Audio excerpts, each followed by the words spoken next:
Chapter 8. Hazel usually avoided the carnival like the plague, and so she hadn't been here in years. Probably since she was in high school. In fact, she was pretty sure the reason she broke out into a cold sweat every time she looked at the Ferris wheel was because she once got stuck at the top with Annie for nearly an hour in a lightning storm. And she was convinced she was going to die unkissed. Annie had offered to do the job, but it just didn't seem the same as kissing Heath Ryan, who she had a horrible unrequited crush on at the time.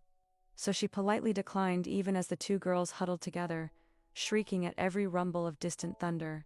By the time the fire department arrived, she and Annie were both soaked and terrified. And she hadn't been back to the carnival or on a Ferris wheel ever again. But that traumatic moment wasn't actually why she avoided the carnival. She just didn't think she liked it. Too hot, too crowded, too noisy and chaotic and buggy, and she couldn't really remember her other reasons, because Noah had stepped up to the ring toss and flashed her a cocky grin like he had big plans to win her a stuffed animal. And since Hazel was a fully mature, grown woman, she was not at all excited about that prospect.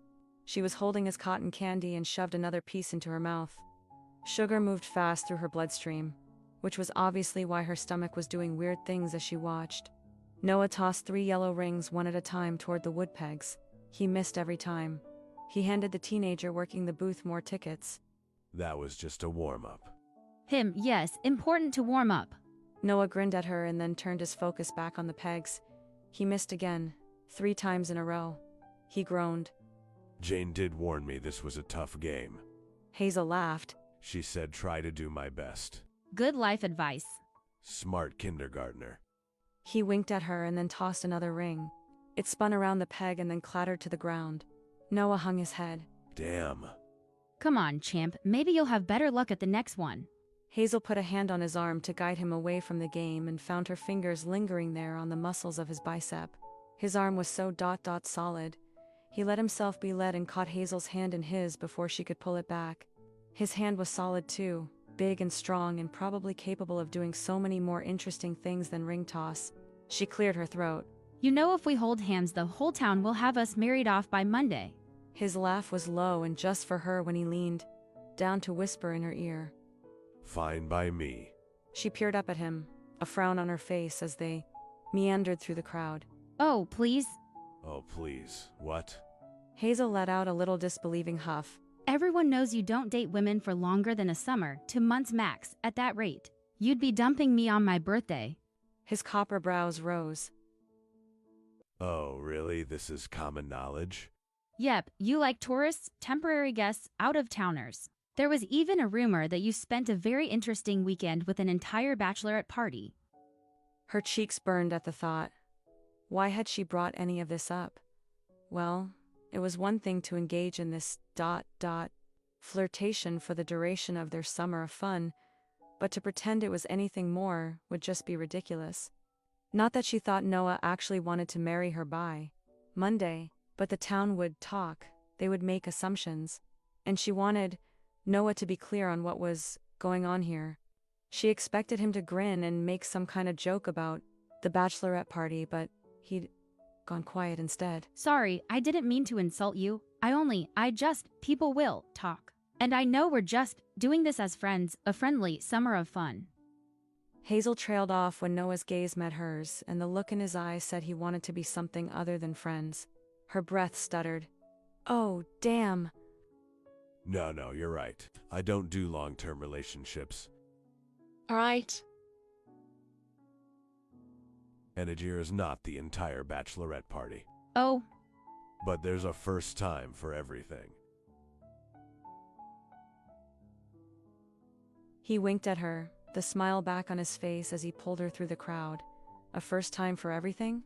Wait for the entire bachelorette party or the long-term relationship thing? She was about to ask more questions she shouldn't. But he was already at the next game booth, handing tickets to the perky high school attendant and assuring Hazel that squirting targets with a water gun was more his game. And it didn't matter anyway, because she hadn't intended on anything serious happening between her and Noah this summer. In fact, serious was the opposite of what she intended. A buzzer sounded and the players, seated on small stools, started shooting their targets. The more you hit it, the faster your little racehorse ran. Noah was competing against 2 8-year-olds, and the mailman, Mr. Prescott. Lights flashed and tinny music blared from the speakers.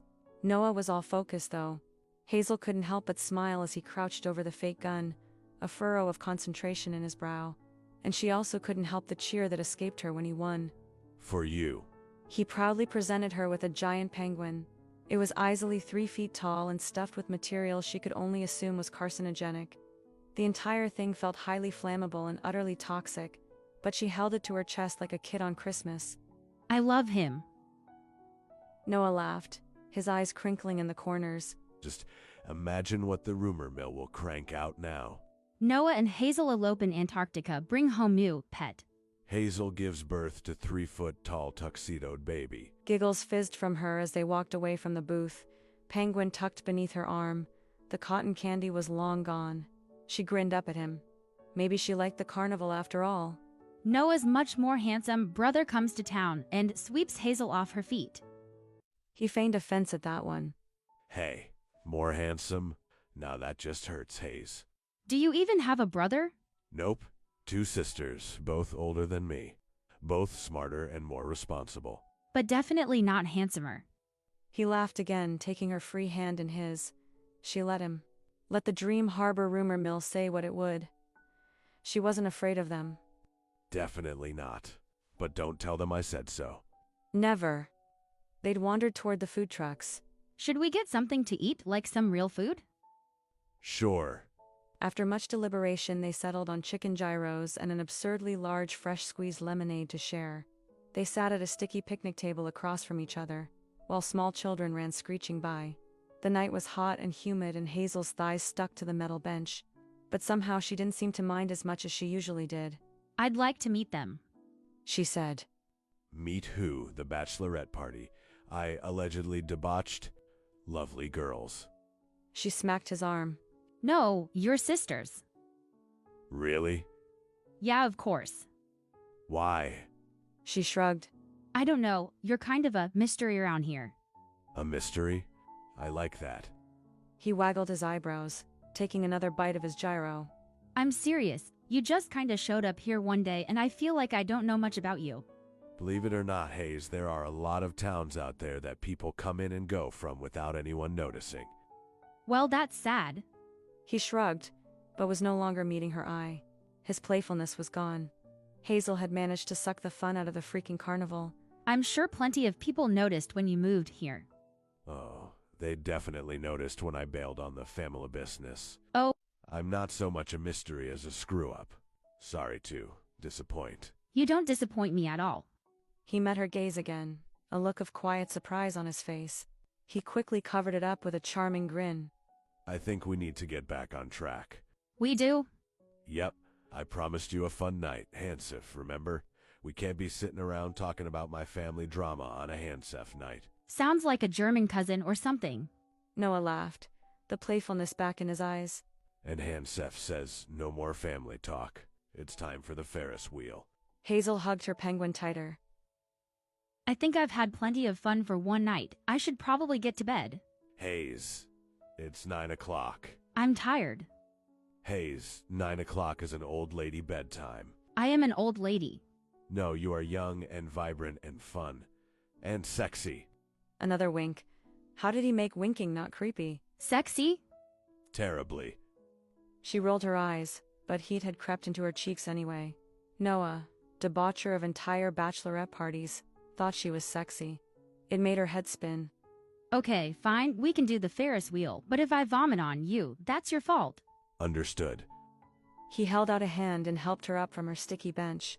Kinda wishing we did the rides before eating, though. She laughed. No turning back now. He held her gaze another second, something heavier there now, before pulling her toward the rides. No turning back now. The Ferris wheel couldn't do anything to her stomach that Noah's stare wasn't already doing. Just squeeze my hand, ow. A little less squeezing. Sorry. Hazel eased her grip but did not open her eyes. She was crammed into a Ferris wheel seat with Noah and her penguin, slowly rising up over the carnival, but she wasn't thinking about that, or about the fact that this Ferris wheel had literally been assembled that morning, and by whom? And what if they'd missed a screw or something? She wasn't thinking about any of that. She was focused instead on Noah's fingers wrapped around hers, and his warm body against her side, and his deep voice in her ear. And frankly, all of that was making her dizzy in an entirely different way. You should really open your eyes. It's beautiful up here. Why are we stopping? Hazel's heart lurched as the wheel stopped. They're letting more people on. I hate that. That other people get to ride too. She had to open her eyes to smack his shoulder and found him grinning at her. No, I got stuck at the top once. For how long? Like an hour, but it was storming. Shit. Hazel, you didn't tell me you had like actual trauma around the thing. He loosened his fingers from hers and wrapped his arm around her instead. She didn't hate it. I'm fine, I think. She peered over the front of the carriage and found the carnival lit up below her. Music and laughter drifted on the evening breeze, muting the frenetic energy of the fair and giving an ephemeral quality to the night. Beyond the carnival, the twinkling lights of Dream Harbor made the town feel both cozy and distant, like another world she had the opportunity to see just for a moment. She could even spot the marina from here and the lights on the docks. The beauty was nearly enough to make her forget to be afraid. Any urge to puke? No, not at the moment. The wheel started turning and they continued their descent. Hazel's stomach dipped and she squeezed her eyes shut again, burrowing her face into Noah's shoulder. Salt air and sunshine and soap. She breathed deep. Noah's arm stayed firm around her shoulders as they reached the ground and swooped back up for another rotation. Hazel looked this time. This might be fun. You sound surprised. I am. He laughed, the feel of it ghosting over her cheeks.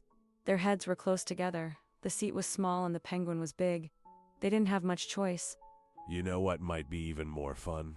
He asked. What? If we made out up here.